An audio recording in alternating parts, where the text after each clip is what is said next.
Hello friends. Did you know that nearly 80% of those who watch my videos aren't subscribed? If you enjoy the content, I'd truly appreciate it if you hit that subscribe button. It helps a lot. Also, don't forget to leave a like and share your thoughts in the comments. Your interaction not only supports the channel's growth, but also helps these stories reach more people. Thank you all for being here. By the way, where are you watching from? Let me know in the comments.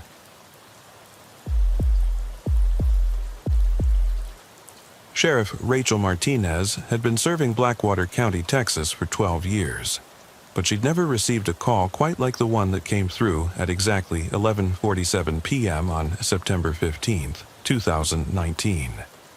The voice on the other end was calm, almost conversational, which made the words even more chilling. Sheriff Martinez, I'm calling to report a murder that's going to happen in exactly 13 minutes. Martinez sat up straighter at her desk, reaching for her pen. Sir, can you repeat that? Did you say a murder that's going to happen? That's correct. At midnight tonight, a woman named Sarah Chen will be killed at 1247 Oakwood Drive. I suggest you hurry. The line went dead. Martinez stared at the phone for a moment before springing into action. She knew Oakwood Drive, a quiet residential street on the east side of town. More concerning, she knew Sarah Chen.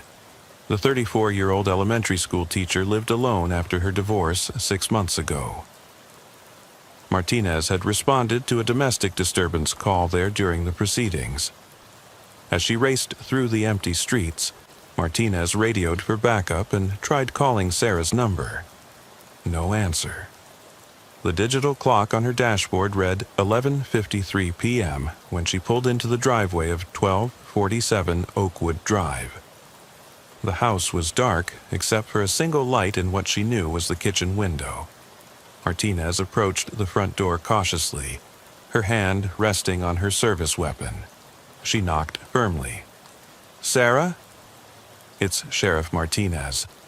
I need you to come to the door. No response. She tried the handle. Locked. Moving around to the back of the house, she found the kitchen door standing open, which immediately set off alarm bells. Sarah was meticulous about security after her divorce. Sarah? Martinez called as she entered the kitchen, flashlight drawn. The house felt wrong somehow. Too quiet and filled with an odd metallic smell. As she moved through the first floor, everything appeared normal until she reached the living room. There, sitting on the coffee table, was Sarah's cell phone. Next to it was a piece of paper with Martinez's name written on it. The sheriff's radio crackled to life at exactly midnight. Sheriff, we have a situation. Sarah Chen's car was just found in the river off Highway 9. Looks like she's been in there for hours. Martinez felt ice form in her stomach. If Sarah was already dead when the call came in, who had made the prediction? And why was her phone here in the house? She carefully picked up the note with her name on it. Written beneath in different handwriting were the words, You're too late for this one, but there's still time for the next. Check your voicemail. With trembling fingers, Martinez accessed her voicemail. One new message, time-stamped 11:59 p.m. Sheriff Martinez, this is Sarah Chen. I need to warn you about something terrible.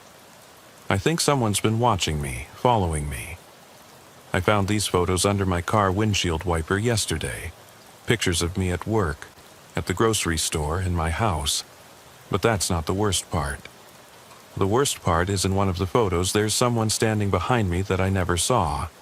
Someone in a police uniform. The message continued. I was too scared to call because I don't know who to trust. If something happens to me, look for the photos. I hid them somewhere safe. And Sheriff, be careful. I think whoever's doing this might be someone you know. Martinez's blood ran cold. Someone in law enforcement was involved. She immediately called for a crime scene team while searching the house for the photos Sarah mentioned. In the bedroom, behind a loose baseboard, she found an envelope containing 12 photographs. Each showed Sarah going about her daily life, unaware she was being stalked. In 5 of the photos, a figure in a sheriff's department uniform could be seen in the background, always partially obscured, but clearly watching her. The uniform details were too blurry to identify which department, but something about the figure's posture seemed familiar. Martinez photographed each image with her phone before securing them as evidence. As she worked, her radio crackled again. "Sheriff, there's been a development with the car. It wasn't an accident. The vehicle was pushed into the water. We are treating this as a homicide." Over the next 3 days, the investigation consumed Martinez's every waking moment. The autopsy revealed Sarah had been struck in the head before her car went into the water. Security cameras from businesses along Highway 9 captured footage of a sheriff's department vehicle near the scene around 10 p.m. the night Sarah died, an hour before the anonymous call. But the license plate was obscured, and none of Martinez's officers were scheduled for patrol in that area. The break came when Martinez reviewed the department's communication logs. The anonymous call had come from a burner phone, but cell tower data showed it had been made from within the sheriff's department building. Someone with access to the station had made that call. The implications were staggering. A member of her own team was not only involved in Sarah's murder, but had called it in like some sick game. Martinez began a careful internal investigation, reviewing each of her officers' schedules and whereabouts. Deputy Jake Morrison had called in sick that evening, but his GPS patrol unit showed movement. Deputy Lisa Freeman had finished her shift early due to a family emergency, but couldn't provide details when questioned. Most troubling was Deputy Mark Patterson, who had been present in the building when the call came in, but had no official duties that required him to be there. The killer's next move came exactly 1 week later. Another call at 11:47 p.m. "Sheriff Martinez, I hope you enjoyed our first game." The second victim will be Robert Hayes, 45 Elm Street, in exactly 13 minutes. This time, try to arrive before I do. Martinez's hands shook as she recognized the name. Robert Hayes was a witness in a domestic violence case she'd prosecuted 2 years ago. He'd provided testimony that helped convict an abuser who happened to be married to Deputy Patterson's sister. The connections were becoming clear, but she needed proof. Instead of rushing to Elm Street, Martinez made a calculated decision. She placed surveillance on Deputy Patterson while sending other units to Hayes' address. Her gamble paid off. Patterson was observed leaving his apartment at 11:52 p.m., 5 minutes after the call, heading toward Elm Street in his personal vehicle. When backup units arrived at Hayes' house, they found Patterson's patrol car parked around the corner, and Patterson himself attempting to break into the residence. The arrest was swift, but Patterson's confession revealed the true horror of what had been happening. He'd been killing people he blamed for ruining his family's life. Sarah Chen for her testimony in his sister's divorce proceedings, and Hayes for his domestic violence testimony. But the most chilling revelation was that he'd been planning these murders for months, studying his victims' routines and photographing them to increase their terror before he struck. "I wanted you to feel helpless," Patterson told Martinez during interrogation. "I wanted you to know something bad was going to happen and not be able to stop it. Just like how I felt when my sister's life was destroyed by people like them." The investigation revealed Patterson had been using his access to case files to identify people he blamed for various family misfortunes going back years. Police found a detailed list in his apartment with 17 names. Sarah and Robert were just the beginning. Most disturbing of all were the surveillance photos he'd taken of Martinez herself, suggesting she might have eventually become a target for being the sheriff who would ultimately stop him. Patterson was convicted of 2 counts of first-degree murder and sentenced to life imprisonment without parole. The case exposed serious security flaws in the department that Martinez worked tirelessly to address. She implemented new protocols for evidence access, required buddy system patrols, and established psychological evaluations for all officers. But the case left lasting scars on Martinez and the community. The trust between law enforcement and residents had been shattered by the revelation that a deputy had been stalking and murdering innocent people. Martinez often wondered how many other victims there might have been if Patterson hadn't chosen to play his twisted game of calling in his own crimes. To this day, Martinez can't hear a phone ring late at night without feeling a surge of anxiety. The midnight caller case taught her that sometimes the greatest danger comes not from the criminals police are sworn to catch, but from the darkness that can lurk within the badge itself. She retired in 2023, but still wakes up sometimes at 11:47 p.m., checking her phone for missed calls and praying she'll never again hear a voice calmly predicting murder in exactly 13 minutes. The case remains a cautionary tale taught in police academies across the country about the importance of psychological screening and internal oversight. But for those who lived through it in Blackwater County, it serves as a reminder that evil can wear a uniform, and that the line between protector and predator can be terrifyingly thin. Sheriff David Thompson had always prided himself on his rational approach to law enforcement. In his 14 years serving Madison County, Ohio, he'd built a reputation as a methodical investigator who solved cases through careful evidence gathering and logical deduction. He didn't believe in ghost stories, urban legends, or anything that couldn't be explained by science and common sense. That skepticism would be severely tested during the winter of 2016, when a routine noise complaint would lead him into a nightmare that defied every rational explanation he'd ever relied upon. The call came in on January 23rd at 2:30 a.m. Mrs. Eleanor Vance, an 82-year-old widow living on Riverside Drive, reported hearing voices and screaming coming from the abandoned Hillcrest Elementary School that had been closed since 2008. Thompson had responded to similar calls from Mrs. Vance before, usually false alarms triggered by wind, animals, or her medication side effects. But protocol was protocol, and he drove out to investigate. Hillcrest Elementary sat on 12 acres of overgrown property at the edge of town. The 2-story brick building had been abandoned after budget cuts forced the district to consolidate schools. Windows were boarded up, and the playground equipment had been removed, leaving only concrete slabs and rusted swing set frames. As Thompson approached the building, he noticed his radio beginning to emit strange static, unusual but not unprecedented in areas with old electrical systems. Walking the perimeter, Thompson found no signs of forced entry or vandalism. The building appeared as empty and lifeless as it had for the past 8 years. He was about to return to his patrol car when he heard something that made him freeze. The faint sound of children singing. The melody was familiar. Ring Around the Rosie. But it seemed to be coming from inside the supposedly empty school. Thompson tried his radio to call for backup, but the static had grown so intense that no communication was possible. Drawing his flashlight and service weapon, he found a side door where the lock had been broken years ago by previous trespassers. The door opened with a prolonged creak that echoed through empty hallways.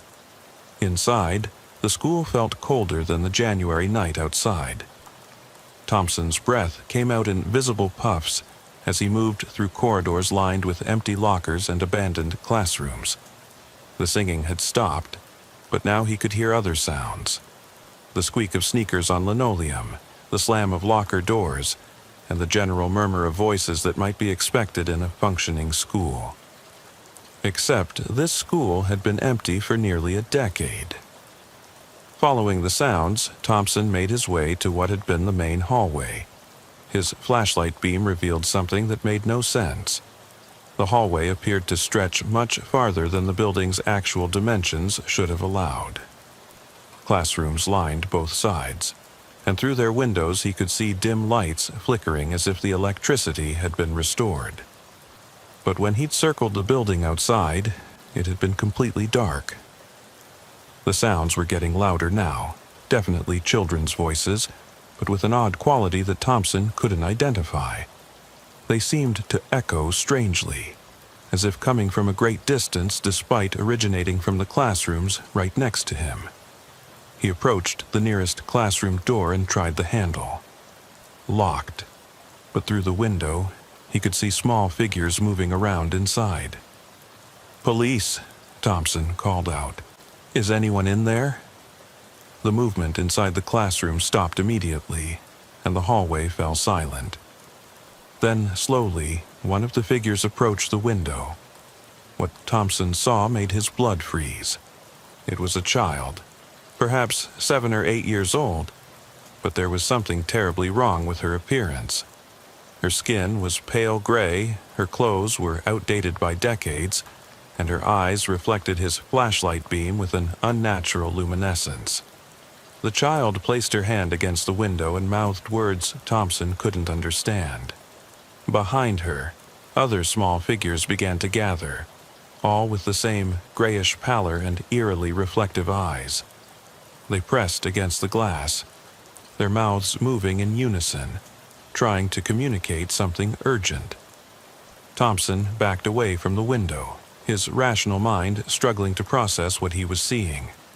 These couldn't be real children.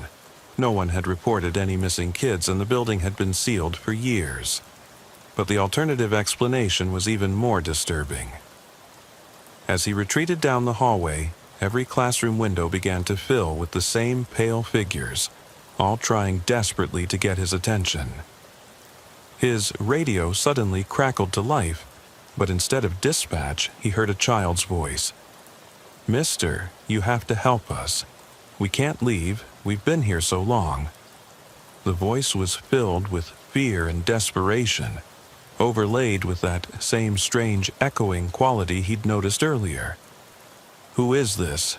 Thompson demanded. "How are you using this frequency?" "We're trapped," the voice continued. "Something bad happened here. We need someone to remember us, to find us. Please don't leave us here." Thompson's training kicked in despite the impossible circumstances.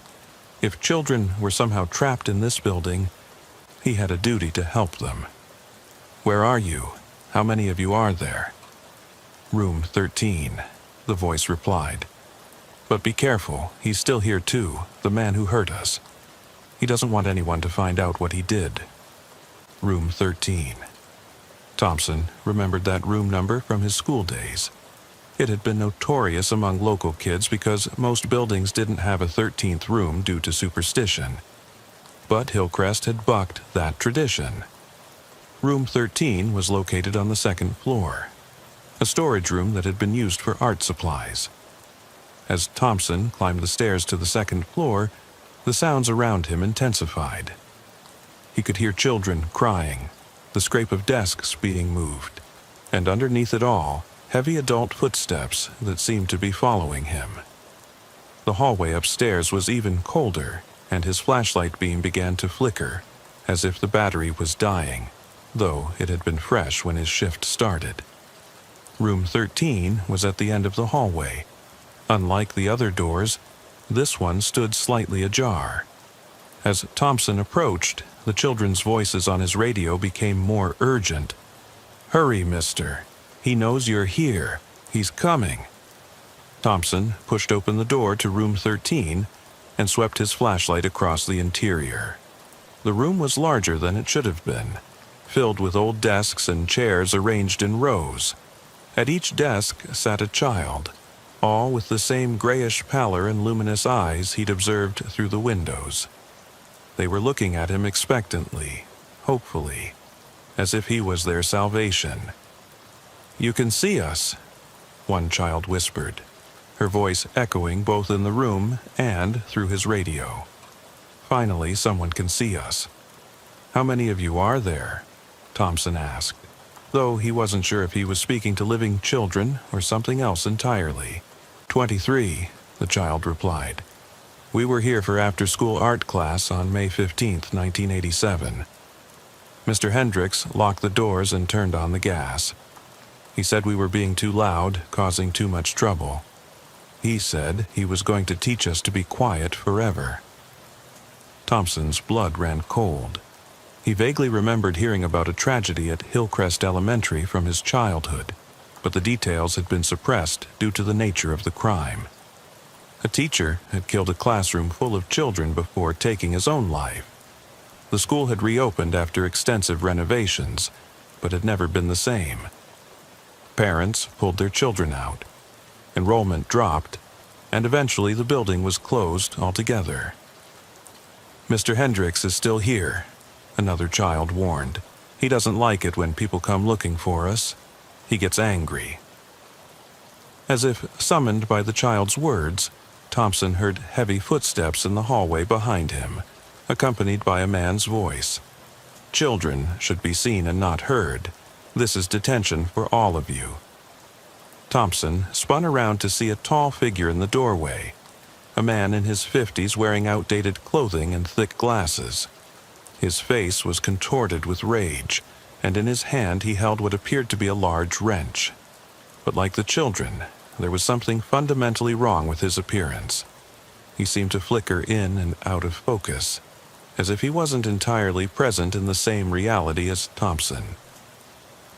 You don't belong here, the figure of Hendricks said, his voice carrying that same echoing quality.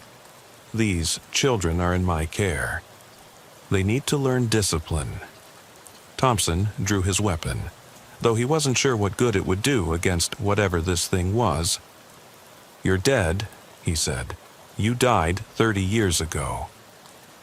Death is just another classroom, Hendricks replied, moving closer. And you're disrupting my lesson. The children in the room began to chant in unison. Help us, mister. He won't let us go. We've been here so long. Their voices grew louder and more desperate as Hendricks advanced on Thompson. Suddenly, Thompson's radio came alive with multiple voices. Not just the children in room 13, but dozens of others. Run, they warned. Get out while you can. Tell people what happened to us. Make them remember. Thompson didn't need to be told twice. He bolted from the room as Hendricks lunged at him with the wrench. The impact never came, but Thompson could feel the displaced air as the weapon passed through the space where he'd been standing. He ran down the hallway as the entire building seemed to come alive around him. Classroom doors slamming, lockers rattling, and the voices of children pleading for help echoing from every direction. He burst through the side door he'd entered and ran to his patrol car, not stopping until he was a quarter-mile down the road. Only then did he pull over and try to process what had happened. His radio had returned to normal, showing no trace of the voices he'd heard. His flashlight was working perfectly. By all objective measures, nothing unusual had occurred. But Thompson knew what he'd experienced was real, even if he couldn't explain it. The next morning, he began researching the 1987 incident at Hillcrest Elementary. What he found confirmed the children's story. Harold Hendricks, a third-grade teacher with a history of mental health issues, had trapped 23 children in an art storage room during after-school care and released gas from a faulty heater, killing them all before taking his own life. The tragedy had been one of the worst school massacres in Ohio history, but media coverage had been limited due to the victims' young ages and the sensitive nature of the crime. The school district had suppressed many details, renovated the building extensively, and eventually tried to move on. But the families of the victims never forgot, and many had fought for years to have a proper memorial erected. Thompson spent the following weeks contacting surviving family members and researching the case files. He learned that room 13 had indeed been where the murders occurred, though it had been renumbered and converted to a regular classroom after the renovations. The building's closure in 2008 had been attributed to budget constraints. But Thompson discovered that maintenance workers and security guards had reported strange occurrences for years. Voices in empty hallways, children's laughter after hours, and equipment malfunctions in certain areas of the building. Armed with this information, Thompson presented his findings to the county commissioners and school board. He didn't mention his supernatural encounter, instead focusing on the historical significance of the site and the need for a proper memorial. His efforts were successful. The building was designated as a historical site, and a memorial garden was created to honor the 23 children who died there. The night before the memorial dedication, Thompson returned to Hillcrest Elementary one final time. As he approached the building, his radio crackled with a familiar voice. "Thank you, mister. We can go home now." The building stood silent and empty, but for the first time since his encounter it felt peaceful rather than ominous. Thompson never experienced anything supernatural at Hillcrest again, but the case changed his perspective on the unexplained. He learned that sometimes the dead need advocates among the living, and that justice doesn't always end with earthly punishment. The voices he heard that night were real, even if they existed in a realm beyond normal understanding.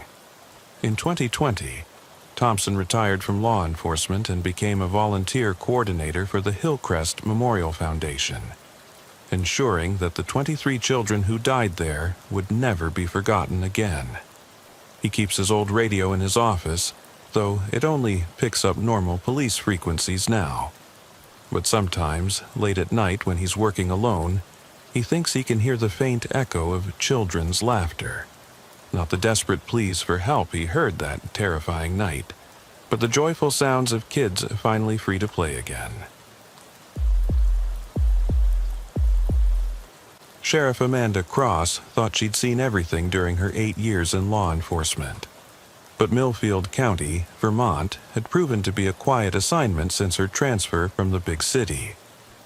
The rural county's biggest crimes were usually domestic disputes and the occasional DUI, which is why the events that began on October 13, 2020, shattered her understanding of both her job and reality itself. It started with what seemed like a simple wellness check but would evolve into a nightmare that questioned everything she believed about the nature of evil. The call came in at 9:15 p.m. from Margaret Holloway, a 67-year-old retired librarian who lived alone on Maplewood Road. Margaret was known for her punctuality and routine. She called her sister in Burlington every Tuesday evening at exactly 8 p.m. When she'd missed 2 consecutive calls without explanation, her sister had driven down to check on her. Finding Margaret's house dark with newspapers piling up in the driveway, she'd contacted the sheriff's department. Cross arrived at 1847 Maplewood Road to find a neat colonial house sitting on 2 acres of well-maintained property. Margaret's car was in the driveway, and all the doors were locked. Peering through windows revealed nothing unusual. The house appeared lived in and normal, with no signs of struggle or disturbance. Cross knocked loudly and called out before using the spare key Margaret's sister had provided. "Mrs. Holloway, Sheriff's Department. I'm here to check on you," Cross announced as she entered the front hallway. The house was quiet but felt oddly warm despite the October chill outside. She moved through the first floor methodically. Living room, kitchen, dining room, all normal. Margaret's purse sat on the kitchen counter, her car keys in a bowl by the front door. Nothing suggested she'd left voluntarily. Upstairs, Cross found Margaret's bedroom door closed. She knocked gently before opening it. "Mrs. Holloway." The room was empty, bed unmade, reading glasses on the nightstand next to an open book. But what caught Cross's attention was the closet door, which stood slightly ajar with what appeared to be clothing scattered on the floor inside. Cross approached the closet carefully, drawing her flashlight. The scattered items were indeed clothes, but they were arranged in an odd pattern around what looked like a hole in the closet floor. The opening was roughly 3 feet in diameter, with wooden planks appearing to have been carefully removed and set aside. Cross peered down into the hole with her flashlight and saw what appeared to be a ladder descending into darkness. "Mrs. Holloway," Cross called down the opening. Her voice echoed strangely, suggesting a larger space below than should exist under a residential house. Getting no response, Cross radioed for backup and requested a technical rescue team, though she couldn't explain why without sounding insane. A hole in a bedroom closet leading to an unknown underground space wasn't exactly standard procedure. While waiting for backup, Cross continued searching the house and found Margaret's computer still logged into her email account. The last message she'd sent was to her sister on Tuesday morning, mentioning that she'd been hearing scratching sounds in the walls and planned to call an exterminator. But there were no scheduled service calls on her calendar, and no signs that any work had been done. Backup arrived 40 minutes later in the form of Deputy Martinez and 2 volunteer firefighters trained in confined space rescue. Cross explained the situation, and the team assembled at the closet opening. Deputy Martinez went down first, reporting that the ladder led to a tunnel approximately 8 feet down that appeared to extend horizontally in both directions. "Sheriff," Martinez's voice crackled over the radio, "you need to see this. It's not just a tunnel. It's a whole network down here. And there's evidence someone's been using it recently." Cross descended the ladder into what proved to be an elaborate underground system. The tunnels were roughly carved but structurally sound, about 6 feet high and 4 feet wide, with wooden support beams every few yards. Battery-powered LED lights had been strung along the ceiling, providing dim illumination as far as she could see in both directions. "How is this possible?" Cross asked Martinez. "There's no record of any underground construction on this property." "It gets stranger," Martinez replied, leading her to the left along one tunnel branch. "Look at this." They emerged to a larger chamber carved out of the earth, approximately 12 feet square with a ceiling high enough to stand in comfortably. The space contained camping equipment, canned food, water containers, and what appeared to be surveillance equipment. Multiple monitors showed feeds from cameras positioned around Margaret Holloway's house and several other houses in the area. "Someone's been living down here," Cross realized, studying the setup, and watching multiple properties. She examined the camera feeds more closely and recognized several of the houses as belonging to elderly residents living alone in the rural area. "Martinez, we need to call this in to the state police immediately. This isn't just a missing person case anymore." As they prepared to leave the chamber and secure the scene, Cross heard something that made her blood freeze. A woman's voice calling for help. Faint but distinct, coming from deeper in the tunnel system. Both officers looked at each other. The voice was definitely Margaret Holloway's. "Ma'am, where are you?" Cross called back. "This is Sheriff Cross. We're here to help you." "Help me," came the weak reply. "Please, I can't. I've been down here for days." Following the voice, Cross and Martinez moved deeper into the tunnel system, which proved to be far more extensive than either had imagined. The main tunnel branched into multiple passages, some leading to dead ends, others connecting to chambers similar to the surveillance room they'd found. The construction was clearly the work of years, not months. They found Margaret Holloway in a chamber about 100 yards from the entrance. She was alive but weak, sitting against the wall with her hands zip-tied behind her back and her ankles bound. Her face was bruised, and she appeared dehydrated and disoriented. "Mrs. Holloway, we're going to get you out of here," Cross said, working to cut her restraints. Are you injured? Do you need medical attention? He's coming back, Margaret whispered, her eyes wide with terror. He said he was going to move me tonight. Said I'd seen too much. Who? Cross asked. Who did this to you? I don't know his name, but I've seen him before, around the neighborhood. He's been watching us for a long time. He knows everything about us. Our routines, when we're alone, when we sleep. Martinez was checking the rest of the chamber when he called out urgently, "Sheriff, you need to see this." On a makeshift table were detailed maps of the entire area, showing not just the tunnel system, but what appeared to be entry points into at least 8 different houses. Next to the maps were surveillance photos of elderly residents, detailed schedules of their daily activities, and what looked like a ranking system with some names circled in red.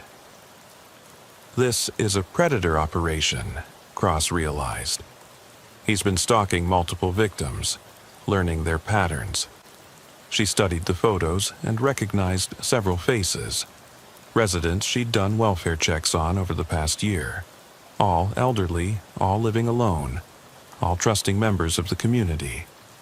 Margaret's voice interrupted her thoughts. There's more. In the back chamber. He showed me what he did to the others. Cross felt her stomach drop. Others? Mrs. Patterson from Elm Street disappeared 6 months ago. Everyone thought she moved to live with her daughter, but she's down here and there are others. The discovery of what the perpetrator called his trophy room would haunt Cross for the rest of her career. In the deepest chamber of the tunnel complex, they found evidence of at least 4 elderly residents who had supposedly moved away or died of natural causes over the past 2 years. Personal effects, identification, and worse. A detailed journal documenting how the killer had stalked, abducted, and murdered each victim. The tunnel system connected to 8 different houses in a 3-mile radius, all occupied by elderly residents living alone. The killer had spent years carefully excavating the network, timing his work to avoid detection, and using it to observe his victims' daily routines through hidden cameras and listening devices. When he was ready to strike, he would enter through basement access points he'd created, usually during night hours when his victims were asleep. As the investigation unfolded over the following weeks, the scope of the operation became clear. The killer was identified as Robert Bobby Walsh, a 34-year-old handyman who had performed work for many of the victims over the years, gaining their trust and access to their homes. He'd used these opportunities to install surveillance equipment and identify the best entry points for his tunnel system. Walsh had been living in the underground complex for over 3 years, surviving on food stolen from his victims and maintaining an elaborate surveillance network that allowed him to monitor their activities around the clock. His journal revealed a disturbing progression from simple voyeurism to theft to eventual murder, with each crime escalating in brutality. The case broke open when state police, following leads from the tunnel system, tracked Walsh to a storage facility where he'd been disposing of his victims' remains. He was arrested while attempting to access the tunnels through an entrance in the basement of another targeted house. The homeowner, 72-year-old Arthur Mills, had been scheduled to be Walsh's next victim. During interrogation, Walsh showed no remorse for his crimes, describing his victims as practice for what he called his final project, a plan to abduct and hold multiple victims simultaneously in a larger underground facility he'd been constructing in a remote, wooded area. Investigation of this secondary site revealed the beginnings of what could only be described as an underground prison designed to hold up to 12 people. Walsh was convicted of 4 counts of first-degree murder and multiple counts of kidnapping, stalking, and burglary. He was sentenced to life imprisonment without possibility of parole. But the case left lasting scars on the Millfield County community. The discovery that a trusted handyman had been living beneath their homes for years, watching their every move and planning their deaths, shattered the sense of safety that small rural communities depend on. Cross worked with state authorities to ensure all tunnel entrances were sealed, and the entire underground network was filled with concrete. Security systems were installed in the homes of elderly residents at county expense, and a neighborhood watch program was established specifically to monitor for signs of stalking or unusual activity. The psychological impact on Margaret Holloway was severe. Though she physically recovered from her ordeal, she never returned to living alone. She moved to an assisted living facility in Burlington, unable to shake the feeling of being watched that Walsh's surveillance had instilled in her. She died 2 years later, and her family attributed her decline to the trauma of her captivity. For Sheriff Cross, the case fundamentally changed her approach to community policing. She implemented new protocols for welfare checks, required documentation of all service personnel working in elderly residents' homes, and established regular check-in systems for isolated community members.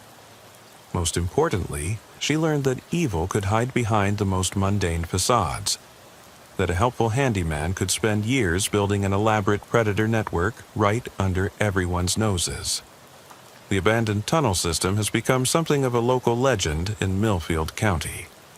Despite being sealed and filled, residents still report feeling uneasy about their basements and ground-level rooms. Cross retired in 2023, but she still receives calls from community members who think they hear scratching sounds in their walls or feel like they're being watched.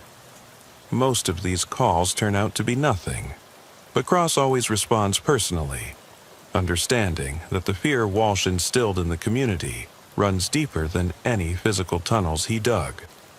The case serves as a reminder that predators often hide in plain sight, using their legitimate access to positions of trust to facilitate their crimes. It also demonstrates how technology can be weaponized by those with malicious intent, turning everyday surveillance tools into instruments of terror. For the residents of Millfield County, the night shift will never feel quite as safe again. Sheriff Michael Brody had been looking forward to his retirement after 32 years in law enforcement. At 58, he'd seen enough crime and tragedy to last several lifetimes, and the quiet mountain town of Cedar Ridge, Colorado, had provided a peaceful end to his career. With just 3 months left before his pension kicked in, Brody was planning to spend his days fishing and hiking, leaving the badge behind forever. But the case that began on November 8, 2021, would ensure that Sheriff Michael Brody's final investigation would be his most disturbing, and that retirement would bring anything but peace. The missing person report came in from Dr. Jennifer Walsh, a psychiatrist who ran a private practice in town. Her patient, 28-year-old Emma Patterson, had failed to show up for 3 consecutive appointments. Highly unusual for someone Dr. Walsh described as obsessively punctual due to severe anxiety disorders. Emma lived alone in a small apartment above the town's vintage bookstore and had no close family or friends who might know her whereabouts. Brody's initial investigation revealed little. Emma's apartment was locked, her car was in its assigned parking space, and nothing appeared disturbed. Her employer at the local library reported she'd called in sick on Monday but hadn't been heard from since. Most concerning was that Emma's medication for severe panic disorder was still in her apartment. If she'd left voluntarily, she would have taken it with her. The breakthrough came when Brody interviewed Dr. Walsh more thoroughly about Emma's mental state. She'd been making remarkable progress, Dr. Walsh explained. For the first time in years, she was talking about expanding her social circle, maybe even dating. But about 3 weeks ago, she became convinced someone was following her. Did she report it to anyone? Brody asked. She was too embarrassed. Emma had spent years dealing with paranoid thoughts as part of her anxiety disorder. She was afraid that people would think she was having another episode, but this felt different to her, more real. She started taking different routes to work, checking her locks multiple times, even installed a security camera at her apartment door. Brody's interest piqued. "A security camera? Did you check the footage?" Dr. Walsh looked uncomfortable. "That's the strange part. When I suggested she review the footage to either confirm or dismiss her fears, she said the camera had malfunctioned. The memory card was completely blank, as if it had been wiped clean." That afternoon, Brody examined Emma's security camera himself. The device was intact and functional, but as Dr. Walsh had said, the memory card contained no data despite being in use for 3 weeks. More troubling, the camera had been repositioned slightly. Instead of covering the hallway approach to Emma's door, it now pointed at a blank wall. Canvassing the neighborhood, Brody found Mrs. Adelaide Crane, an 74-year-old widow who lived across the street and spent most of her time watching the world from her front window. "Oh, yes, I saw someone around Emma's place several times," she told him. "Always late at night, usually around 2 or 3 a.m. Never got a good look at the face, but it was definitely a man. Tall, wearing dark clothes. He seemed to know exactly when to come, like he was watching her schedule." "Did you ever see him approach the building?" Brody asked. "That's the odd thing. I'd see him on the street, but then I'd look away for a moment, and when I looked back, he'd be gone, like he just vanished. But Emma's security light would be on, so I knew someone had been near her door." Brody began to piece together a pattern of stalking behavior, but with Emma missing and no physical evidence, he had little to go on. The case took a dramatic turn when he received a call from the Cedar Ridge Public Library where Emma worked. "Sheriff, you need to get down here," the head librarian, Martha Stevens, said urgently. "We found something in Emma's work area that, well, you need to see it." At the library, Brody was led to Emma's desk in the reference section. Hidden in the bottom drawer, wrapped in library book covers, was a manila envelope containing dozens of photographs. The images showed Emma going about her daily life, leaving her apartment, walking to work, grocery shopping, even sleeping in her bed taken through her bedroom window. The photos spanned at least 2 months and were taken with a telephoto lens from various concealed positions. "There's more," Martha said, her voice shaking. "Look at this." She handed Brody a book that had been hollowed out to create a hiding space. Inside was a handwritten note. "Sheriff Brody, if you're reading this, something has happened to me. The man following me is real, and I think he's escalating. I've been documenting everything I can remember and hiding it here because I'm afraid he's been in my apartment. Check the old Riverside Mill. I followed him there 2 nights ago and saw lights in the basement level. Don't go alone. Emma." The Riverside Mill was an abandoned textile factory that had closed 15 years earlier. Located 2 miles outside town along Beaver Creek, it had become a popular spot for teenage parties and urban exploration. Brody had cleared trespassers from the property dozens of times over the years, but had never noticed any signs of regular habitation. Following protocol, Brody called for backup before heading to the mill. Deputies Carson and Liu met him at the site, and together they approached the massive brick building. The main entrance was chained shut, but they found a side door that had been forced open. Fresh tire tracks in the dirt suggested recent activity. Inside, the mill was a maze of empty rooms connected by corridors filled with abandoned machinery. The basement level was accessed by a concrete staircase that descended into darkness. As they made their way down, Brody noticed that while the upper floors were covered in dust and debris, the basement showed signs of regular cleaning and maintenance. The basement had been divided into several rooms during the mill's operational years, and most were empty. But at the far end of the building, they found a room that had been converted into what could only be described as a shrine to obsession. The walls were covered with hundreds of photographs. not just of Emma Patterson, but of at least a dozen other young women. Some photos appeared to be years old, others were recent. "Jesus," Deputy Carson whispered, "how long has this been going on?" The room contained detailed files on each woman, including personal information, daily schedules, psychological profiles, and in some cases what appeared to be medical records. A large map on one wall showed the locations where each woman lived, worked, and spent time, connected by colored strings like a conspiracy theorist's board. But the most disturbing discovery was a series of video monitors connected to hidden cameras. The feeds showed live surveillance of multiple locations around Cedar Ridge, apartment buildings, the library, Dr. Walsh's office, even the sheriff's department. Someone had been conducting comprehensive surveillance of the entire town. "Sheriff," Deputy Liu called from an adjoining room, "you need to see this." The next room had been set up as a medical facility of sorts, complete with an examination table, medical equipment, and restraints. Filing cabinets contained detailed medical records for each of the stalked women, including information that could only have been obtained by someone with access to confidential medical files. In the center of the room was a computer workstation displaying what appeared to be a database. The files contained not just surveillance information, but psychological evaluations, behavioral predictions, and what looked like compatibility ratings.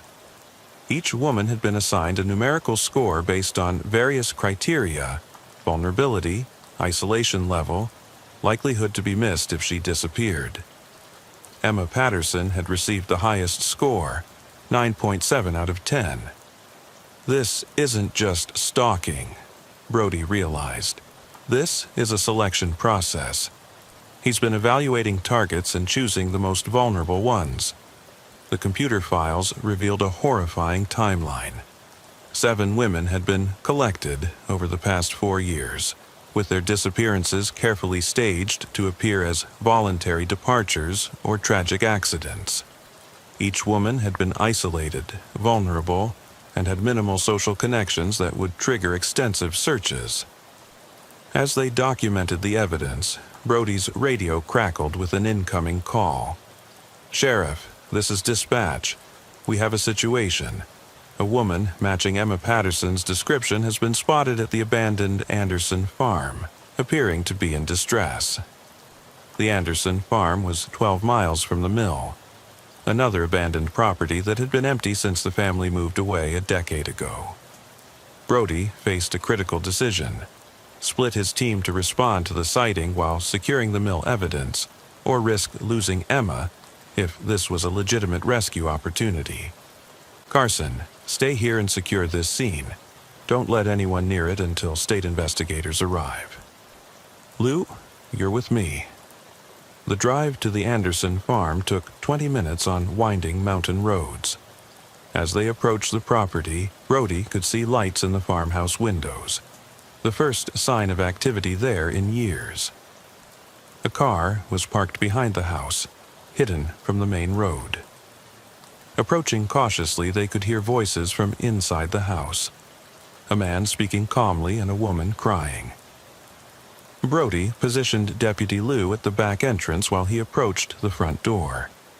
Through a window, he could see Emma Patterson tied to a chair in what had been the farmhouse's living room. A man in medical scrubs was preparing what appeared to be an injection. "Police, don't move!" Brody shouted as he burst through the front door. The man spun around, and Brody got his first clear look at the suspect. It was Dr. Harrison Pierce, a physician who had served the Cedar Ridge community for over 15 years. Pierce was well respected, trusted by residents, and had unlimited access to medical records and controlled substances. "Sheriff Brody," Pierce said calmly, still holding the syringe, "you're earlier than my calculations predicted. Emma and I were just discussing her treatment plan. Step away from her, Doc. Put down the syringe and put your hands where I can see them." Pierce smiled with an expression that chilled Brody to the bone. You don't understand, Sheriff. These women need help. They're damaged, broken by society's pressures and expectations. I provide them with peace, with purpose. Emma will be much happier once her treatment is complete." Emma looked up at Brody with terrified eyes. She was conscious but appeared drugged, struggling against her restraints. "He's been keeping me sedated," she managed to whisper. "There are others. Basement." The mention of others in the basement made Brody's blood run cold. "Where are they, Pierce?" "How many others?" "7 beautiful souls, all at peace now," Pierce replied. "Emma will be the 8th. My collection will be complete, and then I can begin the real work." Deputy Liu appeared behind Pierce, gun drawn. "Drop the weapon, Doctor." Pierce looked between the two officers and seemed to calculate his options. "You can't stop the treatment," he said. "These women chose this. They came to me seeking help for their pain, their anxiety, their depression. I simply provided a permanent solution. By murdering them," Brody stated. "By freeing them," Pierce corrected. "From the prison of their own minds, from a society that would never accept them as they were. Look at Emma. She was terrified of her own shadow, convinced the world was conspiring against her. I gave her something real to fear, and then I took that fear away forever." The standoff ended when Pierce suddenly lunged toward Emma with the syringe. Brody fired twice, hitting Pierce in the chest. The doctor collapsed, the syringe rolling across the floor. As Deputy Liu secured the scene and called for emergency medical services, Brody freed Emma from her restraints. The search of the Anderson farm basement revealed the full horror of Pierce's crimes. 7 women, ranging in age from 22 to 34, had been preserved in a makeshift morgue Pierce had constructed. Each had been embalmed and arranged in peaceful poses, dressed in white gowns like sleeping angels. Personal effects and detailed journals documented how Pierce had stalked, abducted, and killed each woman while maintaining his respected position in the community. Investigation revealed that Pierce had been using his medical practice to identify vulnerable patients, then systematically stalking them to determine the best candidates for his collection. He had access to psychiatric records, medication histories, and personal information that allowed him to target women who would be less likely to be immediately missed. The surveillance equipment at the mill was connected to cameras Pierce had installed throughout Cedar Ridge over a period of years. He had been watching the entire community, studying patterns and behaviors, identifying potential victims while maintaining his facade as a caring physician. Emma Patterson survived her ordeal but required extensive psychological treatment to recover from the trauma. She eventually moved away from Cedar Ridge, unable to feel safe in a place where she had been hunted like prey. The other families affected by Pierce's crimes struggled to understand how a trusted doctor had turned their community into his hunting ground. Sheriff Brody's retirement was delayed by months as he worked with state and federal investigators to uncover the full scope of Pierce's crimes. The case garnered national attention as one of the most elaborate stalking and murder operations ever discovered in a small American town. Dr. Harrison Pierce died from his gunshot wounds before he could stand trial, taking many secrets about his methods and motivations to the grave. Investigation of his personal effects revealed detailed journals dating back over a decade, documenting his gradual transformation from a physician who genuinely wanted to help people to a predator who saw vulnerable women as objects to be collected and preserved. The case led to significant changes in how medical privacy laws are balanced against public safety concerns. Pierce had exploited his access to confidential patient information to identify and target victims, highlighting vulnerabilities in the healthcare system that had never been adequately addressed. For the residents of Cedar Ridge, the revelation that their trusted family doctor had been a calculating killer shattered their sense of community safety. Property values declined as families moved away, and the town struggled to attract new medical professionals willing to work in a place associated with such horror. Sheriff Brody finally retired in 2022, but the Pierce case haunted him throughout his remaining years. He died in 2024, and his widow later revealed that he had spent his retirement investigating cold cases, wondering how many other Dr. Pierces might be hiding in plain sight in small communities across America. The Anderson Farm and Riverside Mill were both demolished by the county, their foundations filled with concrete, and the land designated as memorial parks. But the surveillance equipment Pierce had installed throughout Cedar Ridge was never completely removed, and some residents still report feeling watched when they walk the streets where he once hunted. Emma Patterson's note, hidden in the library book, became evidence that saved not only her own life, but helped expose one of the most chilling predator operations in Colorado history. Her courage in documenting her fears, despite her mental health struggles, proved that sometimes paranoia isn't paranoia at all. Sometimes it's survival instinct recognizing a very real threat. Sheriff Daniel Murphy had always prided himself on being a man of science and logic. During his 19 years serving Oakdale County, Montana, he'd solved cases through methodical investigation, evidence analysis, and good old-fashioned police work. At 44, he was respected throughout the rural community for his rational approach to law enforcement and his ability to separate fact from fiction. Those qualities would be severely tested during the 3 weeks in August 2022 that would become known locally as the Frequency Incident, a case that challenged every assumption Murphy had about reality itself.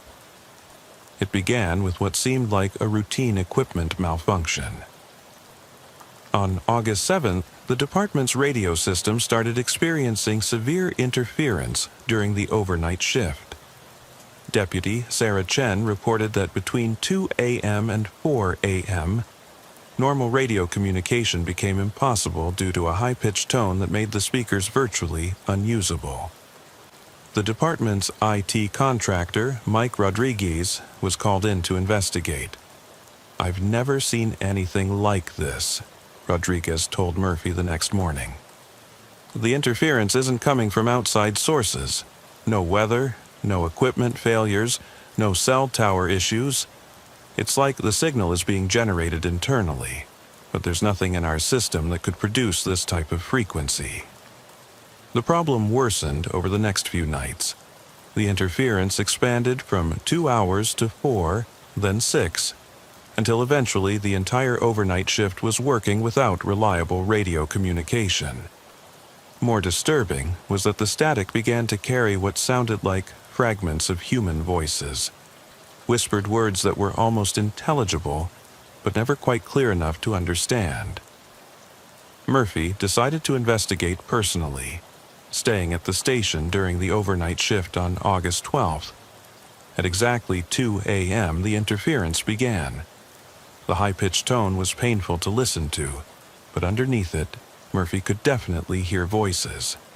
They seemed to be having conversations, but the words were distorted and layered over each other in a way that made individual statements impossible to isolate. "Rodriguez, are you getting this on the recording equipment?" Murphy asked. "That's the weird part, Sheriff. The recording equipment shows nothing unusual. Whatever we're hearing isn't registering on any of our monitoring devices. According to the instruments, our radio system is operating normally." As the night progressed, the voices became clearer. Murphy began to make out individual words: help, trapped, sheriff. And most disturbing of all, his own name being repeated over and over. The voices sounded desperate, frightened, as if they were trying to communicate something urgent. At 3:17 a.m., one voice came through clearly enough for Murphy to understand a complete sentence. "Sheriff Murphy, you have to find us. We're still here. We never left." Murphy felt his blood run cold. The voice was familiar, but he couldn't place it. "Rodriguez, did you hear that?" "Hear what, Sheriff?" "All I'm getting is the high-pitched tone." Apparently, Murphy was the only one who could understand the voices within the interference. Over the next hour, more messages came through, all addressed specifically to him. The accident wasn't an accident. Check the quarry again. He's still covering it up. Don't trust him.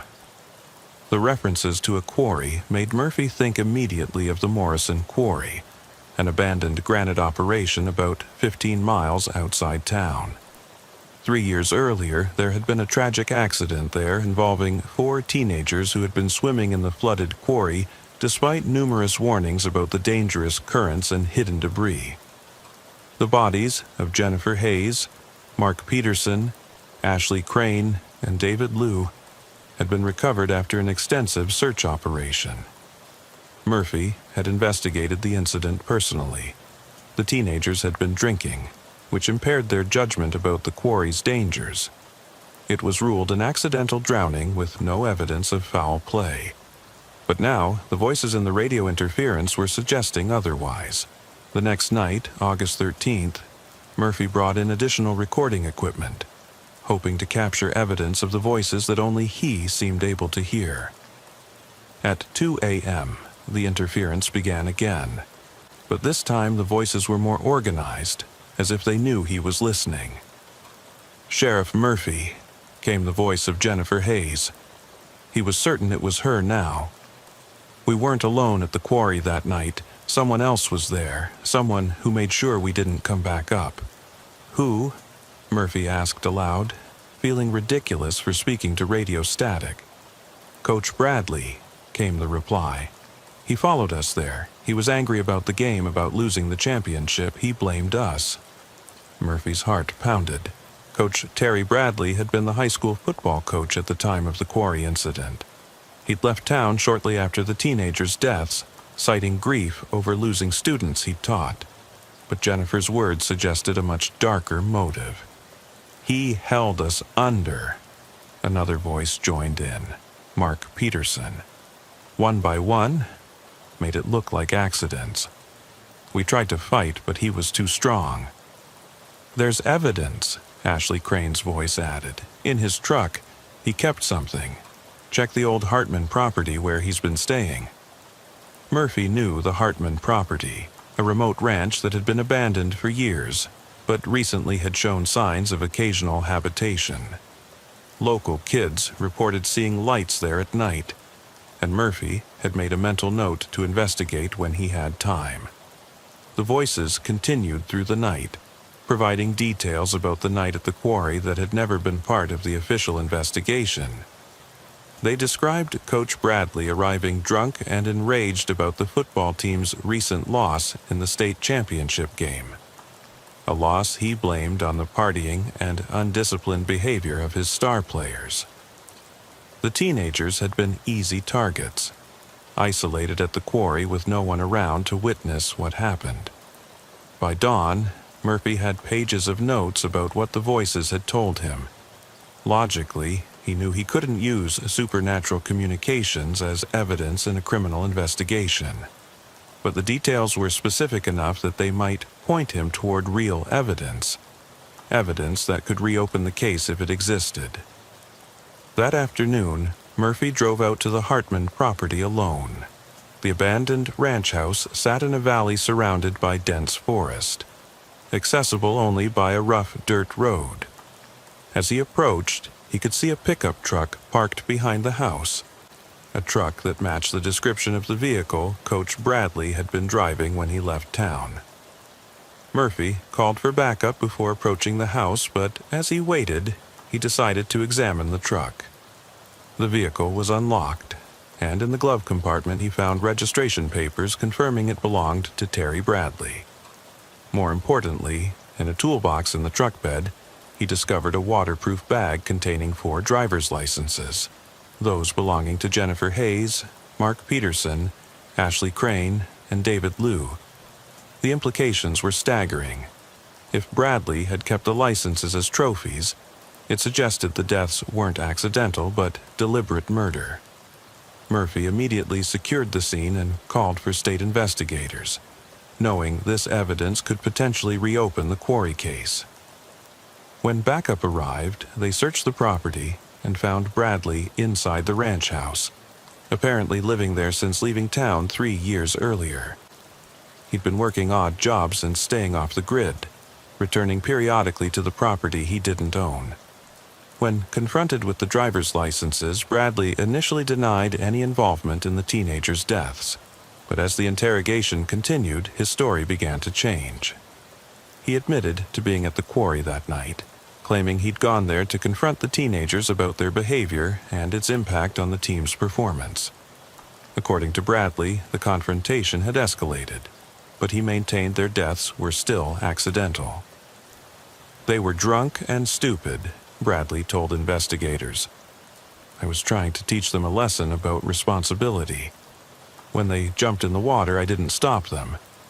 Maybe I should have, but I was angry. I watched them struggle, and I didn't help. That's not murder. That's just not saving someone. But the evidence suggested a more active role. Forensic examination of the driver's licenses revealed Bradley's fingerprints, and further investigation of the quarry site using new diving equipment revealed additional evidence that had been missed in the original search. Hidden among the debris at the bottom of the quarry, investigators found a weighted bag containing the teenagers' cell phones and car keys, items that should have been on their bodies or in their clothes if they had simply jumped into the water. The cell phone data revealed the teenagers had been texting frantically in the minutes before their deaths, with messages indicating someone was threatening them. The last text, sent from Jennifer's phone, read, "Coach here, angry help," before the signal cut off. Bradley eventually confessed to a more active role in the deaths, admitting that he had physically prevented the teenagers from leaving the water when they tried to swim to safety. His motive was revenge for what he saw as their disrespectful behavior that had cost the team its championship hopes. He had followed them to the quarry intending only to confront them, but his anger had escalated into homicidal rage. The question that haunted Murphy throughout the investigation was how the victims' voices had communicated with him through the radio interference. The phenomenon continued for several more nights, with the voices thanking him for finding the truth and bringing their killer to justice. Then, as suddenly as it had begun, the interference stopped. The radio system returned to normal operation, and Murphy never heard the voices again. Scientific analysis of the radio equipment revealed no explanation for the interference. The frequencies being used were standard law enforcement channels with no atmospheric or technical anomalies that could account for the phenomenon. The recording equipment showed no evidence of the voices Murphy had heard so clearly. Terry Bradley was convicted of 4 counts of second-degree murder and sentenced to life imprisonment with the possibility of parole after 25 years. During his trial, he showed no remorse for his actions, maintaining that the teenagers had brought their fate upon themselves through their disrespectful behavior. The families of the victims found some closure in knowing the truth about their children's deaths, but the knowledge that their killer had lived freely for 3 years while pretending to grieve for his victims added to their pain. The case led to policy changes requiring more thorough investigation of accidental deaths involving multiple victims. For Sheriff Murphy, the case fundamentally changed his understanding of the world. He continued to approach investigations scientifically, but he could never completely dismiss the possibility that some phenomena existed beyond current scientific understanding. He kept detailed notes about the radio voices, but never officially reported them as evidence, knowing they would be dismissed as stress-induced hallucinations. The Morrison Quarry was permanently closed to public access and fenced off to prevent future tragedies. A memorial was erected honoring Jennifer Hayes, Mark Peterson, Ashley Crane, and David Liu, acknowledging their deaths not as accidents, but as crimes that had finally been solved. Murphy retired in 2024, but he kept his old radio equipment, occasionally tuning in to the frequency where he'd heard the voices. Though he never heard them again, he sometimes wondered if other unsolved cases might have victims trying to communicate from beyond death, desperate for justice that only the living could provide. The frequency incident taught him that truth could come from the most unexpected sources, and that sometimes the dead refuse to rest until their stories are heard. Sheriff Elizabeth Hawkins had built her reputation on being unshakable. During her 16 years serving Millbrook County, Maine, she'd handled everything from domestic violence cases to drug trafficking operations with a steady hand and analytical mind. At 42, she was one of the youngest sheriffs in the state's history, and her solve rate was among the highest.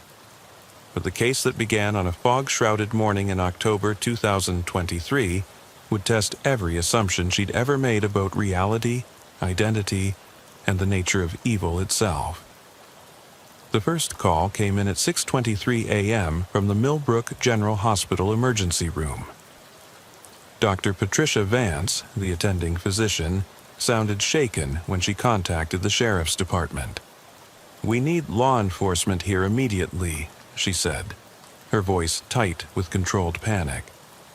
"We have a patient who claims to be Sheriff Elizabeth Hawkins, and she's showing identification to prove it. The problem is, she's covered in blood that isn't hers, and she keeps insisting that someone has stolen her life." Hawkins was at home getting ready for work when the call came through dispatch. She felt a chill run down her spine as Deputy Rodriguez relayed the message.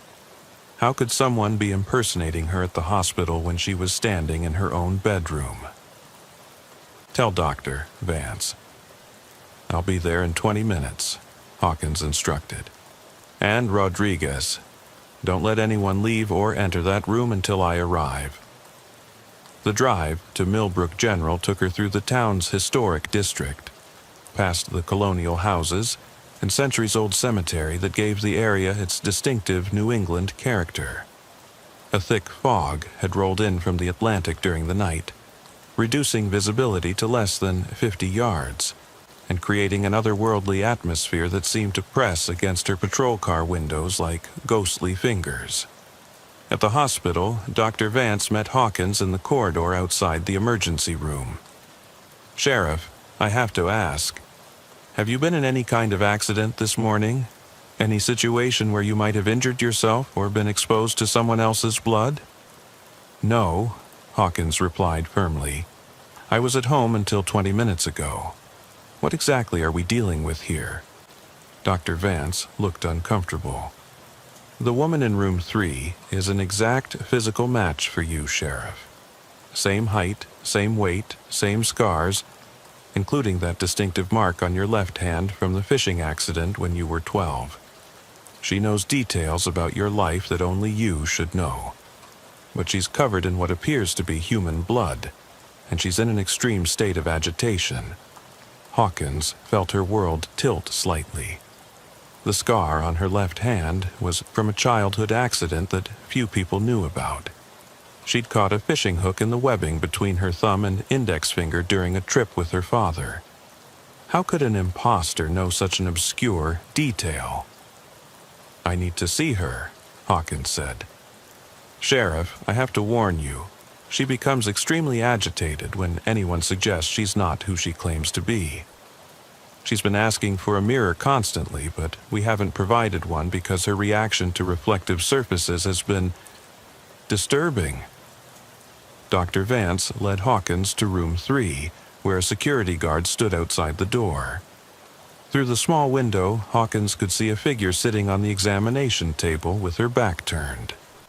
The woman was wearing what appeared to be a sheriff's uniform identical to Hawkins's own, complete with the same badge number and name tag. "Ma'am," Hawkins called through the door, "this is Sheriff Hawkins. I need to speak with you." The figure on the table went rigid, then slowly turned around. Hawkins felt as if she was looking into a mirror. The woman had her exact face, her hair, even the small birthmark near her left ear that was usually hidden by her hair. But there was something wrong with her eyes.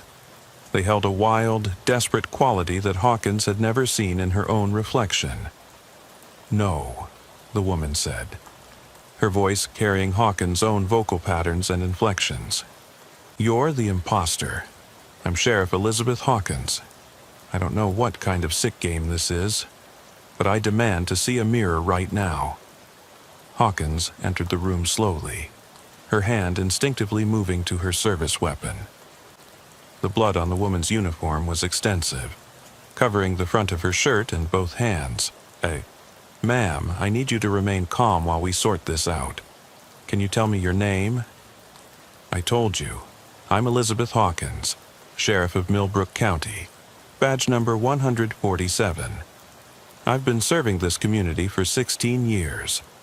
I graduated from the University of Maine in 2005, joined the Portland Police Department, then transferred here in 2007.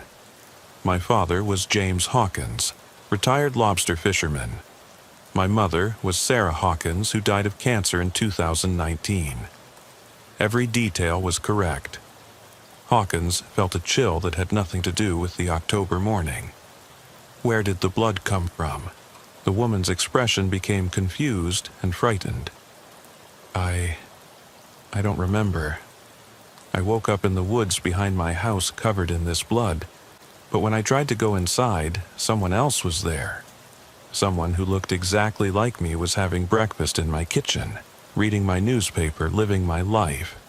"That's impossible," Hawkins said, though her voice lacked conviction. "Is it?" the woman demanded. "Then explain this." She held up her left hand, showing the fishing hook scar that matched Hawkins's own perfectly.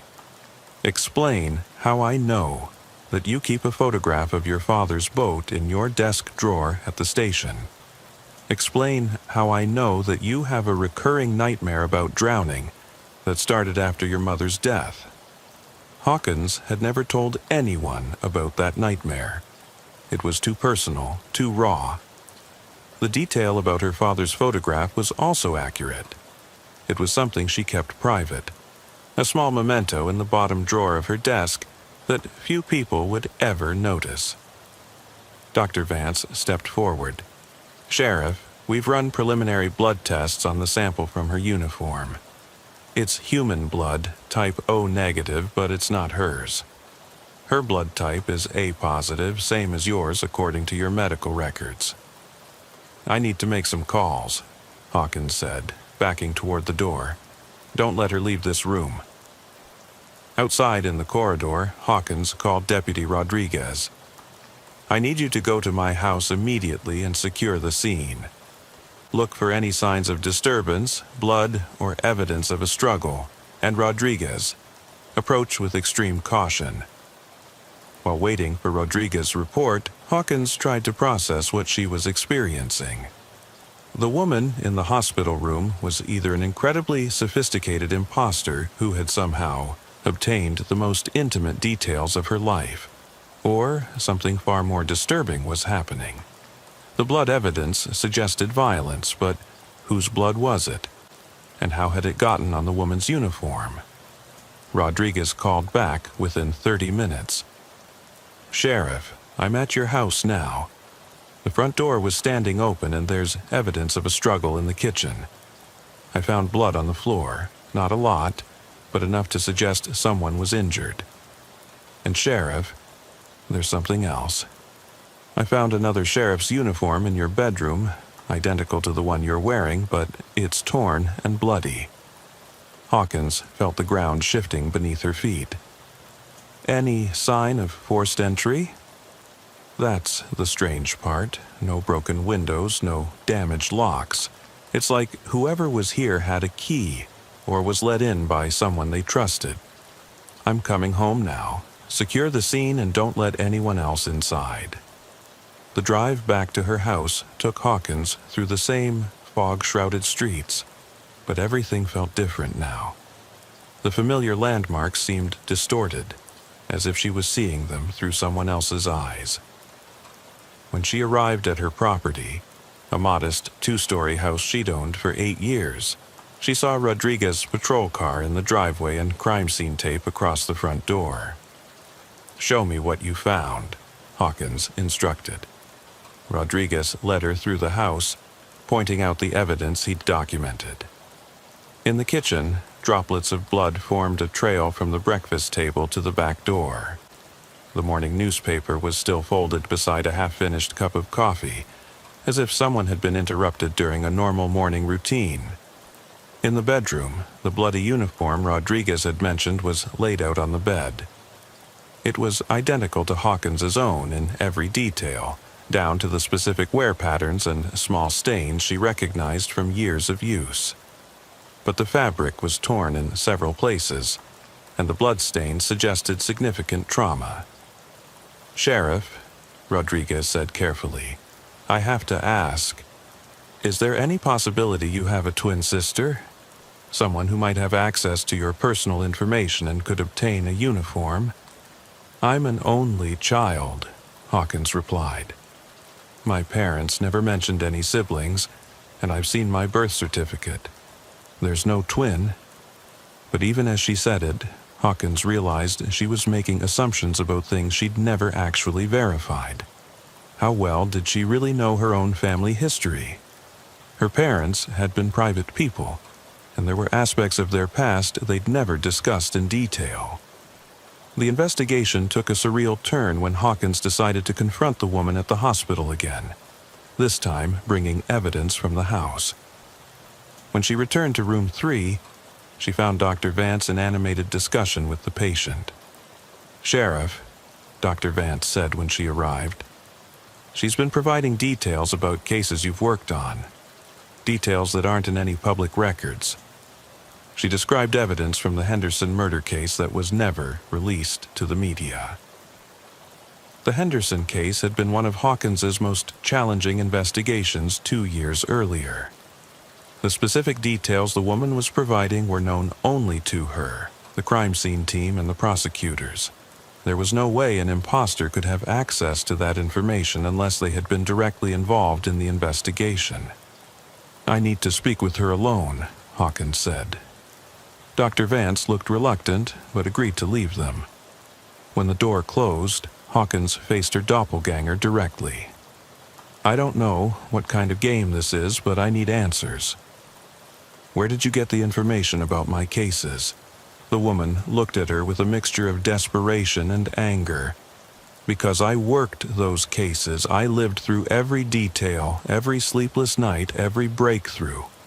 I am you, Elizabeth.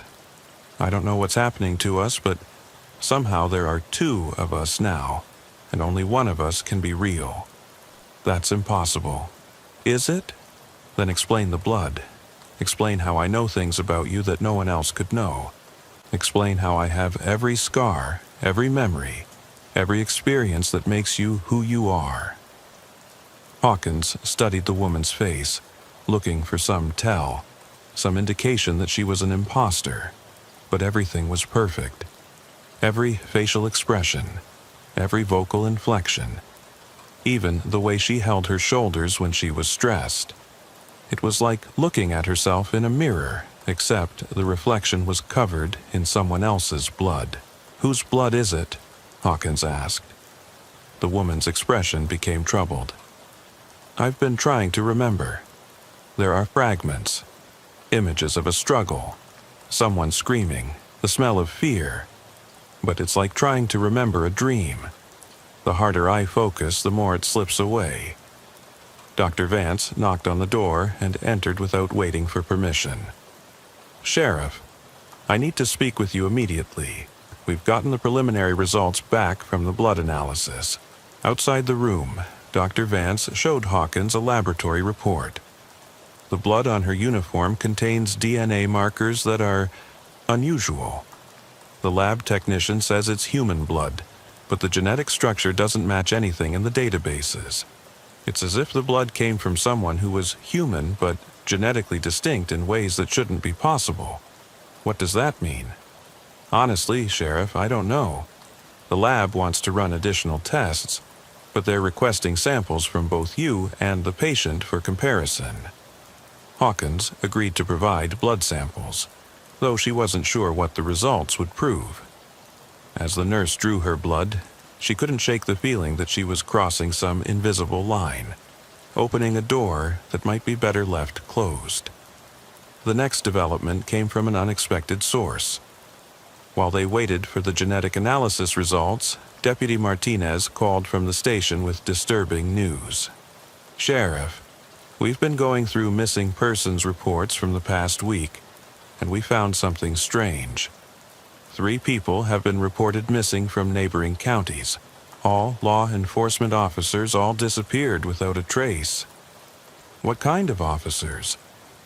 "A state trooper from York County, a detective from Cumberland County, and a deputy from Oxford County. All experienced officers.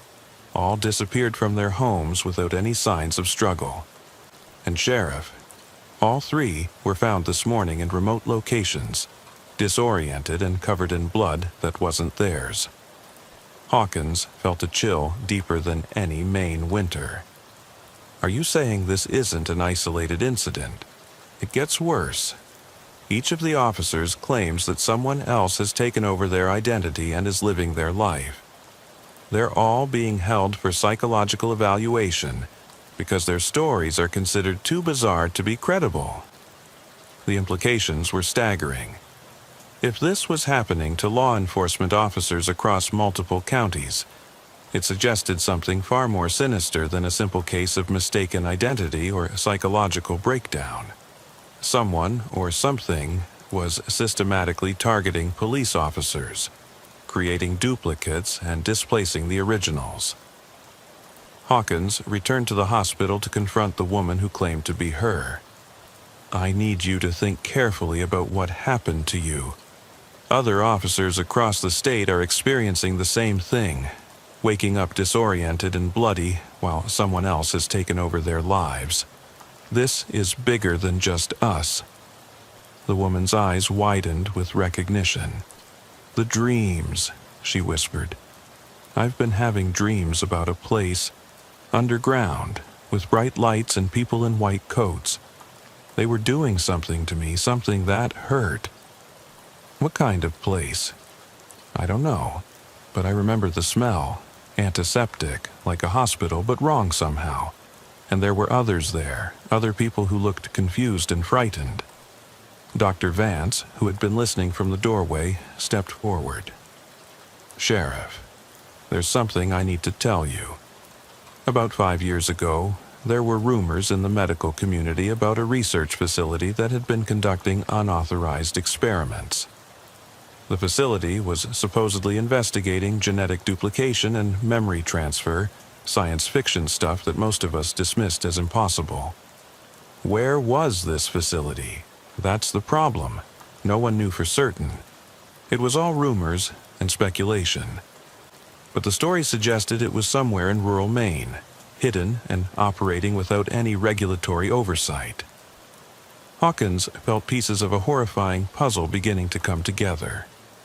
"Dr. Vance, I need you to contact the other hospitals where the missing officers were found. Get their blood work and compare it to what we found here. If this is connected to some kind of illegal research, we need to understand what we're dealing with." Over the next 48 hours, a terrifying pattern emerged. All 4 displaced officers had identical anomalies in their blood work, genetic markers that suggested they had been subjects of sophisticated biological manipulation. More disturbing was the discovery that each officer's replacement was living their normal life with no one apparently noticing the substitution. The breakthrough came when the woman at the hospital suddenly remembered a crucial detail. "The license plate," she said urgently. "I remember seeing a license plate when they transported me. It had the letters BDL and numbers I can't quite recall." Deputy Rodriguez ran the partial plate through the state database and found a match. A research vehicle registered to Biotech Development Labs, a company that had been dissolved 3 years earlier, but apparently still maintained some kind of operation. The registered address led to a facility in the remote Allagash wilderness, over 200 miles from Millbrook County. Hawkins assembled a team that included state police investigators and federal agents from the FBI's Biocrimes Unit. The facility they discovered hidden deep in the Maine woods was a fully operational laboratory disguised as an abandoned lumber mill. Inside, they found evidence of horrific experiments involving genetic manipulation, memory implantation, and what could only be described as human duplication. The laboratory contained dozens of holding cells where subjects had been kept during the duplication process. Computer files revealed that the operation had been ongoing for over 5 years, targeting law enforcement officers specifically because their positions provided cover for the duplicates to operate without suspicion. The duplicates themselves were not perfect copies. They were biological constructs with implanted memories and artificial personalities designed to replace the originals while maintaining the appearance of normalcy. The blood anomalies Dr. Vance had discovered were markers of the artificial genetic sequences used in their creation. Most horrifying was the discovery of a disposal area where the remains of dozens of subjects had been buried. These were people who had been used in failed experiments or whose duplicates had been deemed unsatisfactory. The originals were killed once their replacements were deemed stable enough to maintain their cover. Dr. Marcus Webb, the lead researcher, was found dead in his laboratory office, apparently having committed suicide when he realized the facility was about to be discovered. His final notes revealed the true scope of the operation: a plan to replace key law enforcement officials across multiple states with controllable duplicates who would protect certain criminal enterprises and ignore specific types of illegal activity. The woman at the hospital, the real Elizabeth Hawkins, was one of only 4 subjects who had escaped before the duplication process was complete. Her memories were intact, but the trauma of the experience had created temporary amnesia about her captivity. The blood on her uniform came from another subject who had tried to escape with her, but didn't survive the attempt. The duplicate living Hawkins's life was captured at her home and found to be a sophisticated biological construct with implanted memories, but no real consciousness or independent will. It was designed to perform basic law enforcement functions while being remotely controlled for specific operations. The investigation revealed that over 60 law enforcement officers across New England had been replaced over the past 5 years. Some of the duplicates had been in place for years, quietly corrupting investigations and protecting criminal networks that had been funding the research. The real officers who were still alive were recovered from various holding facilities, but many had suffered severe psychological trauma from their experiences. Some, like Hawkins, were able to return to their lives, but others were too damaged by the ordeal to resume their careers. Sheriff Elizabeth Hawkins eventually returned to duty after extensive psychological evaluation and medical treatment. But the experience fundamentally changed her understanding of identity and reality. The knowledge that someone had been living her life, sleeping in her bed, and performing her job while she was held captive in a laboratory created a sense of violation that no amount of therapy could completely heal. The biotech conspiracy became one of the largest federal investigations in Maine's history, leading to arrests across multiple states and exposing corruption in law enforcement agencies that had been infiltrated by the duplicates. The case raised questions about the nature of identity and consciousness that scientists and philosophers continue to debate. Hawkins kept the bloody uniform she had worn during her escape as a reminder of how close she had come to being permanently replaced. Every morning, when she looked in the mirror, she wondered if the reflection she saw was truly her own, or if somewhere, in some hidden laboratory, another version of herself was being created for purposes she couldn't imagine. The Biotech Development Labs case taught law enforcement agencies across the country about vulnerabilities they had never considered. The possibility that officers could be replaced so seamlessly that colleagues, friends, and even family members might never notice the substitution. New protocols were established for verifying officer identities and detecting signs of the biological markers that indicated artificial construction. But for Hawkins, the most disturbing aspect wasn't the technology or the conspiracy. It was the realization that for months, a thing that looked exactly like her had been living her life, and no one had noticed the difference. It raised questions about the nature of identity itself. What makes a person real? Is it memories, experiences, or something more fundamental that can't be replicated in a laboratory? She retired early in 2025, unable to fully trust her own perceptions or feel secure in her own identity. But she continued to work as a consultant on cases involving identity fraud and human trafficking, driven by the knowledge that other victims might still be out there, trapped in laboratories, waiting for someone to notice that their reflections had been stolen. Sheriff Rebecca Chen had always found comfort in the dense forests of Olympic County, Washington. During her 11 years serving the rural community nestled between ancient cedar groves and mist-covered mountains, she'd come to know every trail, every clearing, and every hidden creek that wound through the 900 square miles of wilderness under her jurisdiction. The forests had been her sanctuary, until the morning of March 15th, 2024, when they became something far more sinister. What began as a routine search and rescue call would evolve into a nightmare that challenged everything Chen believed about predator and prey, forcing her to confront the possibility that something ancient and malevolent had been watching the people of Olympic County for far longer than anyone could imagine. The emergency call came in at 5:47 a.m. from the Cascade Campground, a popular spot for hikers and families located deep in the Olympic National Forest. The caller was Dr. James Harrison, a pediatrician from Seattle who had been camping with his 8-year-old daughter, Emma. His voice was barely controlled panic as he explained to dispatch that Emma had vanished from their tent sometime during the night. "She was sleeping right next to me," Harrison told Chen when she arrived at the campsite 40 minutes later. "I'm a light sleeper. I would have heard if she got up to use the bathroom or if anyone had approached our tent. But when I woke up this morning, she was just gone. Her sleeping bag was still zipped up, like she had never been there at all." Chen examined the campsite carefully. The tent showed no signs of forced entry or disturbance. Emma's belongings were exactly where they should be. Her shoes lined up neatly by the tent entrance, her jacket hanging on a camp chair, even her favorite stuffed animal still tucked into her sleeping bag. Most puzzling was that there were no footprints leading away from the tent, despite the soft earth around the campsite that should have clearly shown any movement. "Dr. Harrison, I need you to think carefully," Chen said. "Is there any possibility Emma might have wandered off on her own?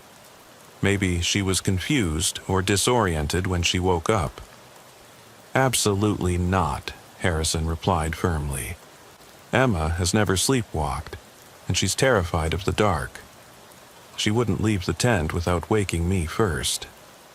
Something took her, Sheriff. I know how that sounds, but something took my daughter." Chen called for additional search teams while she began a preliminary investigation of the surrounding area.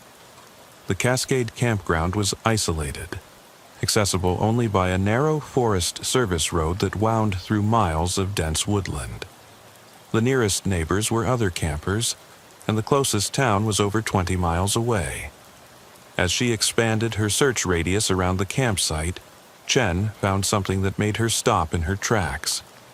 About 50 yards into the forest, carved into the bark of an ancient cedar tree, was a symbol she'd never seen before. A series of interconnected circles and lines that appeared to have been freshly cut into the wood. The carving was precise, deliberate, and positioned at exactly eye level for an adult. "Dispatch, I need you to contact the Park Service and get me information about any similar markings found in the area," Chen radioed. "Also, check with neighboring counties for any missing children cases with unusual circumstances. The search teams arrived within 2 hours. Volunteers from the local fire department, park rangers, and search and rescue specialists with trained dogs. Chen briefed them on the situation while trying to maintain hope that Emma had simply wandered off and would be found safe. But something about the circumstances felt wrong, in a way that her 11 years of experience couldn't explain. The dogs immediately picked up Emma's scent leading away from the campsite, but after about 100 yards, the trail simply vanished.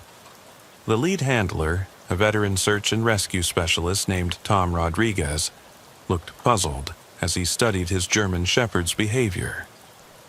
"This doesn't make sense, Sheriff," Rodriguez said. "Ranger here is one of the best tracking dogs in the state.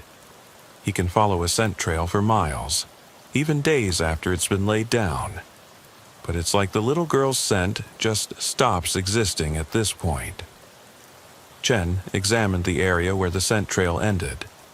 There were no signs of a vehicle, no footprints, no indication that Emma had been picked up or carried away.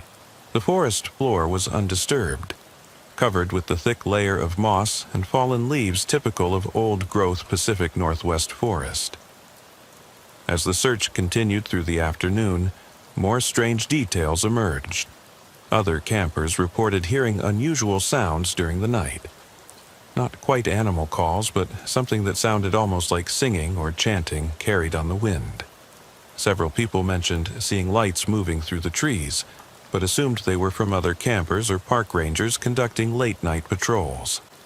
The break in the case came from an unexpected source. Dr. Patricia Vance, the county medical examiner, called Chen's radio around 4 p.m. with urgent information. "Sheriff, I've been researching those symbols you found. I contacted a colleague at the University of Washington who specializes in Pacific Northwest indigenous cultures. He says the markings match descriptions of symbols used by a group that was supposed to have disappeared over a century ago." What kind of group? That's where it gets strange. According to the historical records, there were stories among several local tribes about a group they called the Watchers. People who lived deep in the forest and were said to take children for ritual purposes. The tribes considered them so dangerous that even mentioning them was taboo. Chen felt a chill despite the warm afternoon air. Are we talking about some kind of cult? The professor thinks it might be descendants of a cult that was driven into hiding in the 1890s. There are fragmentary reports from early settlers about children disappearing and strange symbols being found carved into trees. But Sheriff, here's the disturbing part. He says there have been sporadic reports of similar disappearances every few decades since then. Always in remote forest areas, always involving children between the ages of 7 and 10. That evening, Chen made the difficult decision to expand the search into areas of the forest that were normally off-limits to the public. The Olympic National Forest contained vast sections of wilderness that had never been fully mapped or explored, places where even experienced hikers could become lost for days. As darkness fell, Chen found herself leading a small team deeper into the forest than she'd ever ventured before. The ancient trees towered overhead, blocking out most of the moonlight and creating an atmosphere that felt primordial and threatening. Their flashlight beams seemed inadequate against the overwhelming darkness, and every sound, the snap of a twig, the rustle of leaves, seemed amplified and ominous. 2 miles from the main trail, they found another symbol carved into a tree, this one more elaborate than the first. Below it, scratched into the soft earth, were what appeared to be child-sized footprints leading deeper into the forest. But the prints were strange, too perfectly formed, as if they had been deliberately created rather than naturally made by a walking child. "Sheriff," whispered Deputy Martinez, who had volunteered for the night search team. "Do you hear that?" Chen listened carefully and realized she could hear something that raised the hair on her arms. A low humming sound, almost like a lullaby coming from somewhere ahead of them in the darkness. The sound was barely audible, but it had an unsettling quality that seemed to resonate in her bones. "Stay close," Chen instructed her team, "and everyone, keep your weapons ready." Following the sound, they emerged into a clearing that shouldn't have existed. Chen had studied maps of this area extensively, and there was no record of any significant clearing this deep in the forest. The space was roughly circular, about 50 yards across, with a ring of ancient trees forming natural walls around the perimeter. In the center of the clearing stood a structure that defied explanation.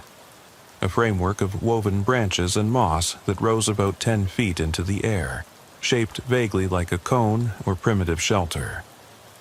Around its base, dozens of symbols were carved into the ground, forming concentric circles that seemed to pulse with meaning, even though Chen couldn't understand what they represented.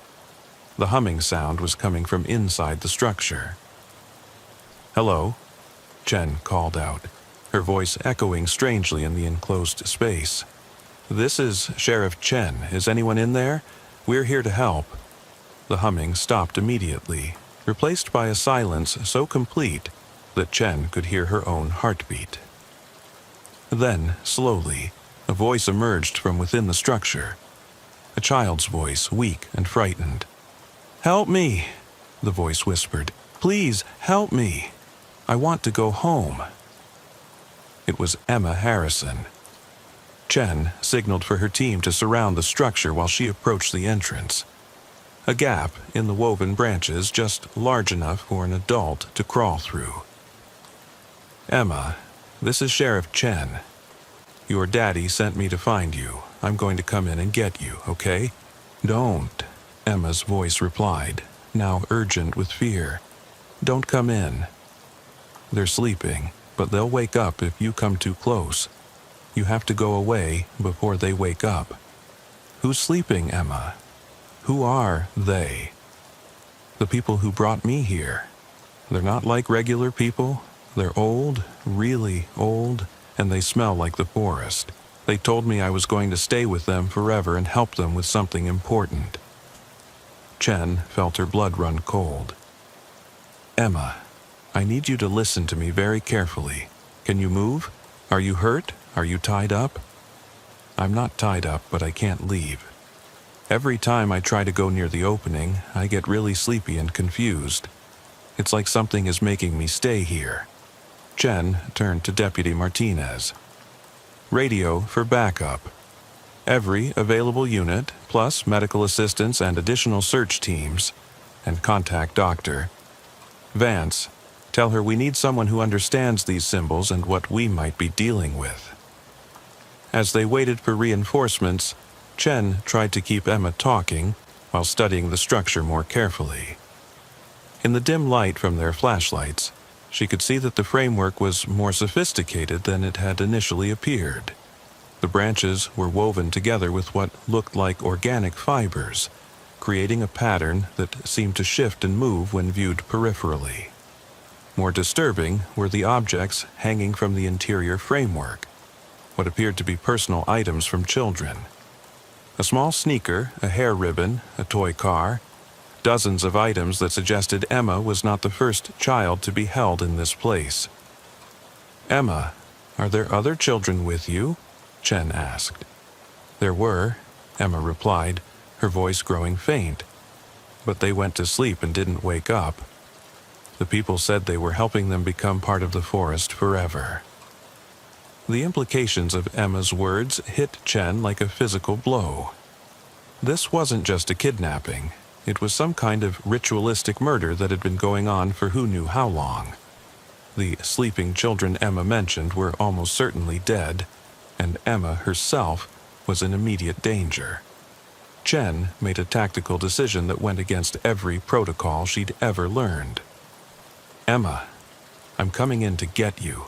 Whatever happens, stay close to me and don't let go of my hand." "No," Emma's voice was panicked. "You can't. They'll wake up, and then they'll keep you too." But Chen was already crawling through the opening in the structure.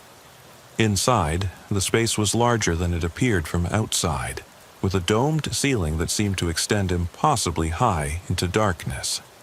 Emma was sitting in the center of the space, her eyes wide with terror, but otherwise appearing unharmed. Around the perimeter of the interior, Chen could see shapes that her mind initially refused to process.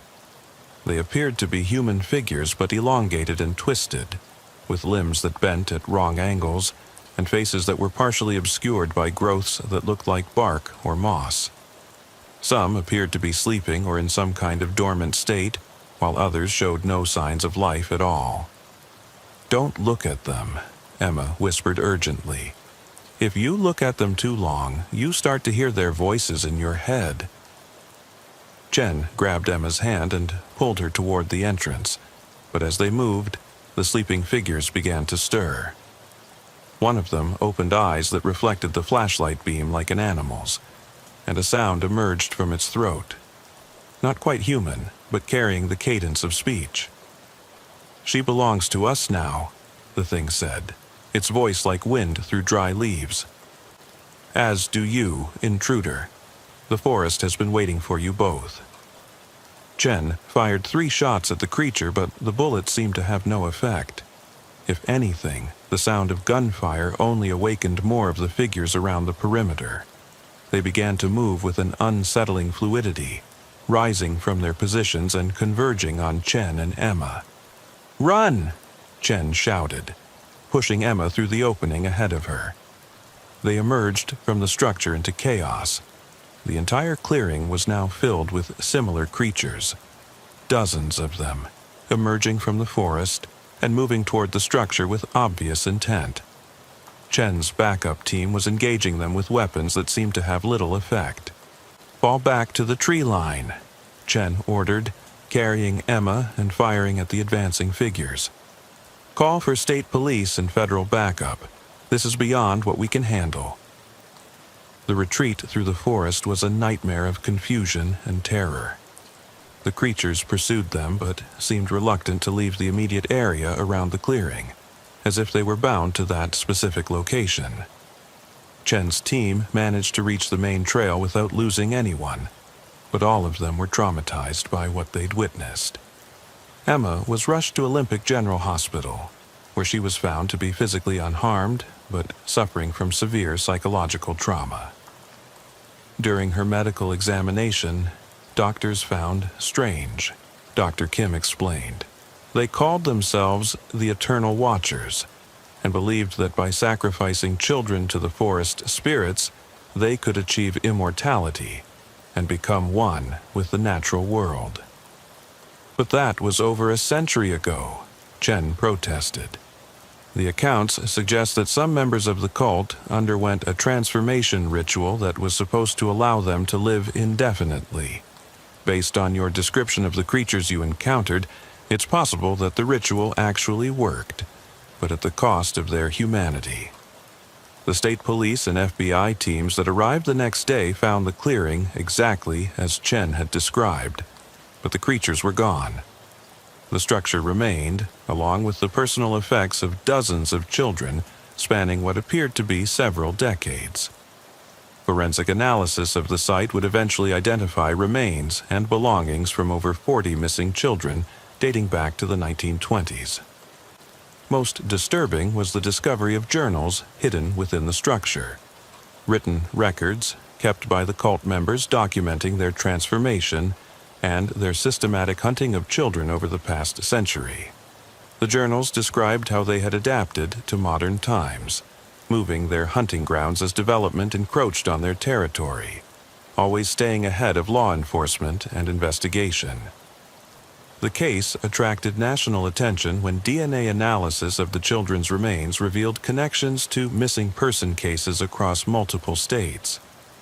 The Olympic County incident was apparently just one location in a network of sites where the transformed cult members had been operating for decades. Emma Harrison eventually recovered from her physical trauma, but required years of therapy to deal with the psychological effects of her ordeal. She retained fragmented memories of her time with the creatures, including disturbing details about other children who had not been as fortunate as she was.